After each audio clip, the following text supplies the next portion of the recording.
Pemirsa galah libur sekolah mau sana becik, majeng baga pariwisata Bali, pemekasnya nih ring Badung. Pengerau wisatawan biwah hunian hotel ring Badung kauningin wenten penincapan.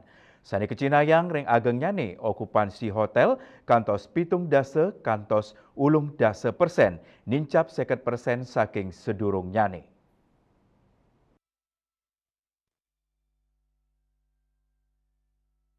Ketua Perhimpunan Hotel dan Restoran Indonesia PHRI Badung I Gusti Ngurah Rai Suryawijaya Matutang, pengrau galah libur sekolah dahat mawasana ring kuentenan hunian hotel ring Badung.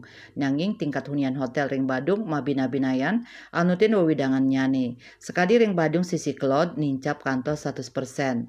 Libur panjang sekolah puniki dahat nguantu penincapan pengrau wisatawan domestik ke Bali, pamekasnya nih rauh saking Jawa Barat, Jakarta, miwah Surabaya. Wisatawan mancanegara taler kauningin nincap, utamanya nih rauh saking Australia, raris wenten India, miwah Cina. Yening selain saking pengerau wisatawan mancanegara, rite pengan mangkin, kauningin 16 talian diri erahina, ya diastun Bali ngelaksana tarif wisatawan asing, kahanan punika nenten kantos nesang pengerau wisman ke Bali. Pengerau harian wisatawan domestik nincap dados belakutus kantos kali dase talian diri erahina, sanes sadurungyane 14 kantos 15 tali diri erahina. Bali Pos Kuningayang.